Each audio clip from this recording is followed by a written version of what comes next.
As always, my little disclaimer, these are just my opinions. Other recruiters may have different opinions. In no way does using these tips and techniques guarantee you will receive a job offer. I always tell my candidates, you're the quarterback on the field. You make the call. These are just my opinions. They do not guarantee you will get the job, but they may help. Face-to-face interviews. At this point, if you've made it to a face-to-face interview, the manager's invested. They have set aside time, possibly set aside time to interview you in a venue like a hotel, restaurant, or invited you to their company, but they've blocked off time and have invested time in you. So be prepared with this that they're going to dig pretty deep. And they're probably going to ask you some situational questions. One strategy you can use with situational questions is the STAR method. You can read through that either on my website or in this presentation. Basically, it's situation, task, result, and you want something measurable. Be prepared to role play. In sales, I'll go with sales here. In sales, they may ask you to sell their product to see how well you've researched it and how well you understand it.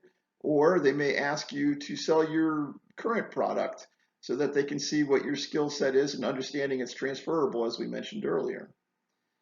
Another example for me, when I was interviewing with a teaching for a teaching position, they asked me about classroom discipline. They said, "Okay, Chris, you look great on paper, but as you know and everybody else knows, it's all about classroom discipline." They said, "Give us an example of a time that you disciplined some students." And I just started laughing. I go, "Anybody who knows me knows classroom discipline has never been an issue." But I said to have some fun with you, this is what I do. I put my desk in the back of the room, and anytime students are going to misbehave, they tend to look back at the desk to see what the teacher is doing. And I was doing this, and I had three freshman football players were all sitting together, and they looked back at me, and I smiled at them. This was our third day of teaching for that particular year, and I said, "Gentlemen, whatever you're doing, you're about to make a bad decision. Don't do it." And their mouths dropped, and they're like, "How did you know?" And they literally looked at me. They go, "How did you know?" And I go, "Guys, after doing this for 20 years, anytime the students look back at you to see what you're doing, they're getting ready to make a mistake." And so they smiled, and we built some rapport off of that. It was a good learning experience for them. But so that if you looked at a STAR interview, you'd say your situation is you got some kids ready to misbehave. The task is how do you stop it? They looked around or turned around, and because of the way I'd positioned the desk, I was able to uh, stop an issue before it even began. The paper wad was never thrown. In interviews, it's impressive if you take notes. Maybe that's the teacher and the coach in me, but I love it when I'm interviewing somebody and they pull out a pad of paper and a pencil and start writing things because I know they're paying attention, and that's somebody who presents themselves as coachable. All right, we talked about documentation in a brag book. And the cool thing about this is I was doing brag books before they were cool. My first teaching job, which was 25 years ago, on the interview, I'd actually taken a binder and put all sorts of information in it and presented it to them, telling them I want this job and this is why I want the job and these are the skills I bring. Nowadays, brag books, at least in the pharmaceutical and medical device industry, are the industry standard. Typically, I tell people get yourself a 1-inch binder, fill it up with plastic sleeves that hold documents. Your first sleeve, you should probably put at least 5 copies of your resume in case you end up with multiple people in the interview, so you can just pull out resumes and hand them to everybody. This is a place where you can keep your 30, 60, 90-day plan. You can put in your years in stack rankings. You can put in any uh, letters that you've received from people over the years. Mine is filled with newspaper articles from stories that people have done on me over the course of my career. I also have every single evaluation I've gotten for the last 24 years in there. And an unorganized brag book is a liability. It's not impressive, but an organized brag book is very powerful. What I would do is organize it and tab it. Make sure it's tabbed so you can turn to whatever information they want.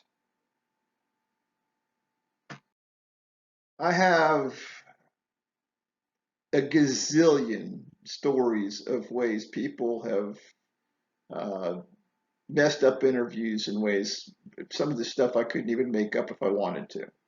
Let's go through some of the things that you should do not. Don't contact managers directly without clearing it with the appropriate person. So, especially if you're working with a recruiter, when I'm working with candidates, if they reach out to a hiring manager directly, um, managers don't like that. They don't like it if they reach out. And I think, and again, I've not really dug into it with them, but I think the thought process is they're going around the chain of command. And I guess they're worried that if they hire them, they will go directly to their bosses instead of going through the chain of command. Now, I did say that you should reach out to hiring managers earlier. Now, I don't want you to get too confused. If somebody is not hiring and you're reaching out proactively, that's a good thing. But if you are in the interview process and they've put you into interview with company XYZ, reaching out to the manager after you have the interview set or after you've entered the interview process, whether it's through HR or recruiter or whoever, you need to go through that person first. It's just the right thing to do. And I've seen it cost good people jobs in the sense that they ended up not getting moved forward. Don't let your voicemail fill up. I'm always surprised by this one is that you're interviewing, your resume's been selected, and then myself or the hiring manager calls and your voicemail is full. Um, I will probably send you a text saying, hey, your voicemail is full, but a hiring manager probably won't. I've had hiring managers say if they are out interviewing for jobs and their voicemail is full, they're concerned about how you're going to deal with customers. All right, don't leave an inappropriate voicemail greeting. Give you an example. I was working with a recent college grad a few years ago, and I don't know why, but she changed when I called her and left a voicemail, it was fine. But sometime over the weekend, her and her friends thought it would be funny, and they put something about if this is a boy, hang up because my father will find you. If this is a girl, go ahead and leave a message. And I guess they thought that was funny, but the hiring manager called me, said, Chris, we're not moving her forward. Listen to her voicemail. I go, I left a voicemail 3 days ago. And they're like, listen to it now. Don't be late to the interview. Don't skip the interview. I remember I was working with one client and we got, I think, 3 emails of people whose dogs had died or grandparents had died that night saying they couldn't make it to the interview. And this hiring manager sarcastically called me and said, I'm killing all these grandparents. I feel really bad. And I mean, things do happen occasionally, but I don't think 3 grandparents all died on the same night because people decided they didn't have enough time to prepare for their interview. So if a recruiter or HR or somebody's working with you and taking the time to do that, don't skip out on them. Make sure you're prepared. Don't chew gum in an interview. The chewing gum is a no-no. I shouldn't even have to say that one. I don't wear a lot of perfume or jewelry. You have no idea with perfume if the hiring manager has any kind of health issues. And with jewelry, it can be very distracting. And don't talk too much. It should be conversational. I have a couple hiring managers that literally, when they're doing a phone interview, they will take their watch and set it and ask a question to see how long the candidate will talk before they stop. And sometimes, sometimes it'll be 5 or 6 minutes before the candidate stops to ask or re-engage the manager in conversation. So make sure that you are acting conversational. You should be listening as much as you are talking. For every interview, phone interview, video interview, face-to-face interview, close. Ask what the next steps are. Ask if the manager has any questions or concerns. This is the opportunity where you can actually save the interview because sometimes there'll be questions or concerns that they don't bring up unless you ask them. And ask for their endorsement. That will give you some indication as to whether it's a good interview or not, based on if they genuinely convey to you that they're excited to move you forward or not. So this is a chance for you to really save the interview on your close. Be transparent and be yourself. This is literally the most important thing I can tell you.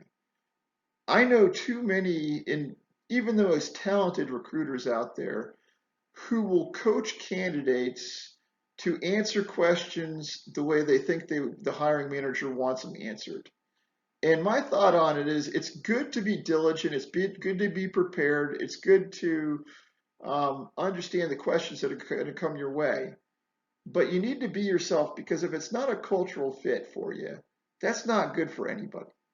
So be yourself. Um, and finally, dress appropriately. There's no such thing as being too conservative. I actually get a number of people who ask me, what should I wear? And I'm just like, there's no such thing as being too conservative. Just keep that in mind. Hey, hopefully you liked the video. The only thing I'm going to ask from you is that if you liked the video or learned anything from it, please click the like button and potentially subscribe to my YouTube channel. I'd like to get this information out there. Feel free to share it with friends or whoever you want to share it with. I think this video should help a number of people. Finally, when you land that awesome pharmaceutical or medical device sales job, um, post a message. Keep me informed. Let me know. I've already gotten some positive feedback from people who've watched the video, and there's only a few people who've watched it so far. Thank you for taking the time to watch the video. Good luck in your job search, and let me know which tips helped you the most. Thanks. It's nice meeting you.